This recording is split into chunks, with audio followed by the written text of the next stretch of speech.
today I am actually going to talk about how the school system, the educational system works at my school, how my classes, or actually I should say was, because I am going to talk about the first semester pretty much of the school. When you are seeing this, I just have my second semester finished, which was with a different class and also even a different teaching method, but each semester takes about 2 or 3 months, so the first semester, was a very new experience for me, and I wanted to share the thoughts and experience that I had there. Let's see, I did the video before about how it all went down during the introduction day. So I was done with that. I had my, did I have my books? No, you had to buy the books later.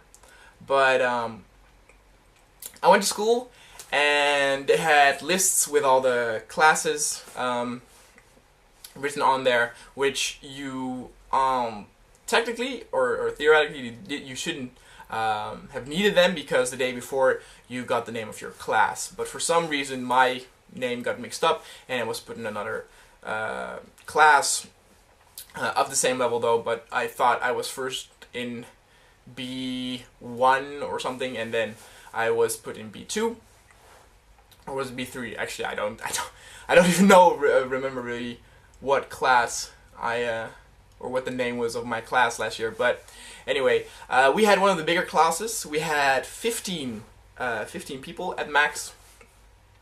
And what was really fun about a school like this, and I've never really imagined it, but you kind of can compare it to, meeting so many people in youth hostels, is because you have, I had people from Switzerland, Nepal, Taiwan, Korea, and that really mixes up well. And the fun thing is that in terms of what is, for example, what is cool or what's not cool, or what's nerdy or what's not nerdy, differs in different countries. You can create friendships here with people that, if they were in your own country, you probably wouldn't hang out with. I was the only Dutch guy in the class, which is fine by me. There is apparently another Dutch girl somewhere, but I haven't spoken to her yet. Don't really mind though. A fun thing though is that there was a Gyaru0 during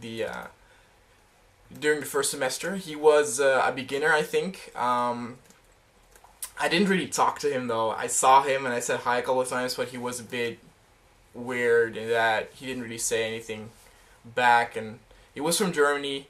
Don't know his name. But he was in another class, and I think he went out at the station that I also went out. Got off the train off, so I saw him sometimes walking to the school. But anyway, let's talk a little bit about my class and my classroom teacher. The thing is, you have 4 hours of school per day. And I said hours because 1 hour lasts 45 minutes. For that hour, each hour you get a different sensei. And the reason why they do that is so that, the teaching methods are a little bit different, which keeps you fresh and keeps you on your toes. Now that sounds really good, but in my experience I had 3 teachers that I really liked, and where the teaching method was really good, and 1 teacher that was very different, and where I had actually a lot of trouble because it took me really off guard. And yeah, that was very different and even a little bit difficult. Mostly the biggest difference was the speed in which the sensei talked. But the way they teach you is they teach you only a speech. Well, actually, they also teach you kanji, but that comes down to writing 5 to 10 kanji per day. Checking that if you get a low grade for that, the grade doesn't count. It's only a test to see what you can do. You mostly need to practice kanji yourself. They really focus on the whole speech thing, which is good because that is what you mostly need, speech and hearing. but the way they do it, and this differs when you go to, for example, intermediate. This was when you go, for example, to class C or D or E. It goes until E, and the way they teach is they give a sentence, and the sensei says the correct grammar sentence, and then you need to repeat that, and you don't really need to think about your own answer, because the answer is either written in the book or the sensei is just set the correct sentence, and you just need to say that sentence again. A sentence would be, and this is a very, very easy example, but examples are quite difficult. But for example, I am sitting on a chair. The sensei would say that, and then she would ask you, are you sitting on a chair? And then you say, I am sitting on a chair.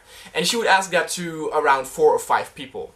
So, if you were the 5th or 4th, you were saying the exact same thing again. And actually, a lot of classmates of mine really hated that, because they felt real dumb. They felt like they were back in kindergarten.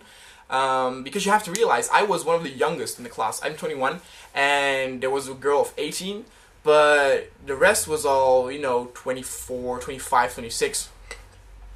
We had someone of 43, 40, I don't know, so somewhere in the 40 had as well, but very, very nice, nice lady. But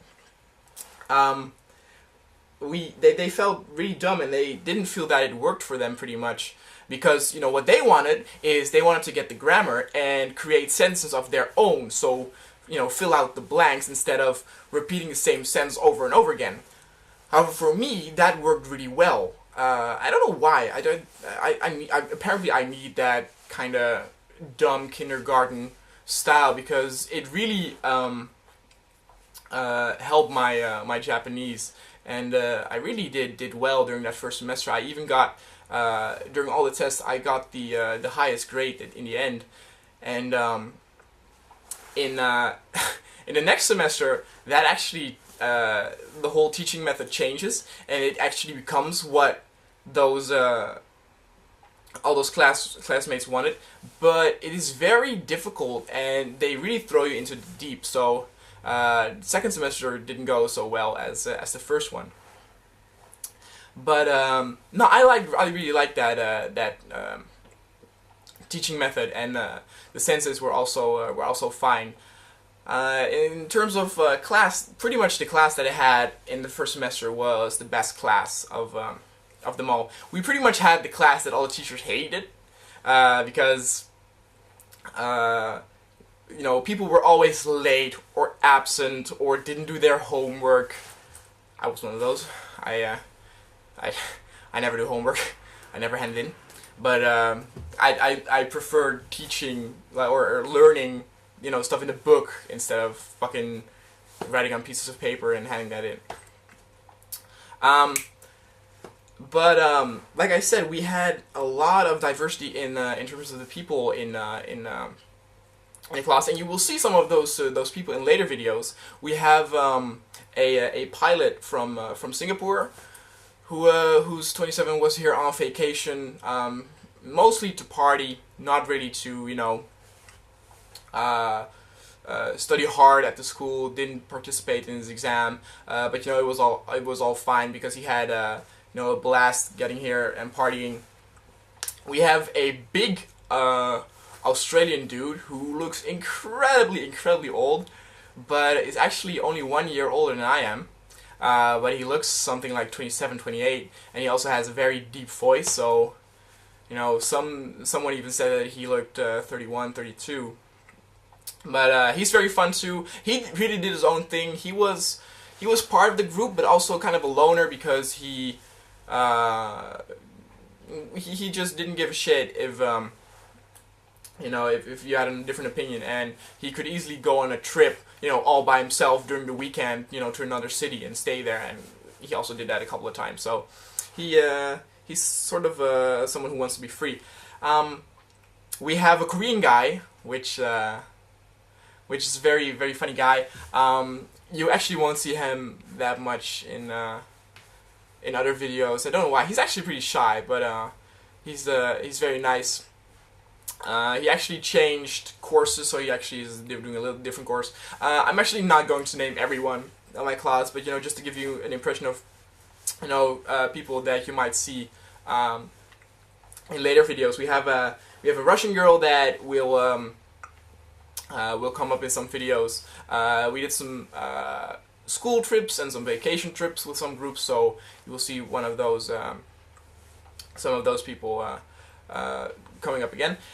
We had a Thai girl who speaks excellent English, but also her boyfriend, who is in another class, obviously because they're a couple, he also came with some trips, and he's actually a very nice guy. Doesn't say much, but very nice. And I might have forgotten one or two people, but that is okay.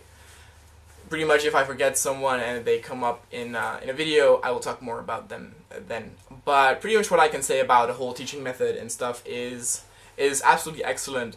For some people, it went a little bit fast. For some people, it really did not go fast enough. For me, it was perfect. It was really, really excellent. I really enjoyed my lessons there. Lessons there are also just pretty good. The whole vibe is pretty good. Obviously, Sensei didn't like that I didn't do my homework, but I was like, you cannot. I'm not your fucking model student. Your student who, when Sensei forgets to write down the homework on the whiteboard, I won't go, "Oh, Sensei, you forgot to give us the homework assignment for tomorrow." That's what you do with those kind of people back in Holland, but yeah, pretty much I'm not like that. I'm much more free in what to choose of my own. May also be bad, like experience on high school, and during university, where not doing much. Actually, in the university I had to do much, but during high school, also not homework, only learn for tests and stuff like that. So yeah, if you're thinking about how it's like in the school, I will link some videos about the school. And it is difficult to get on here because you need a guarantor. That is the difficult part about getting into school. The school is also very strict and stuff like that with attendance, blah blah. But it is very good, and it has a lot of good connections, and it gives opportunity for you to prepare for stay in Japan for longer than 1 or 2 years. So I will see you guys next time. See ya.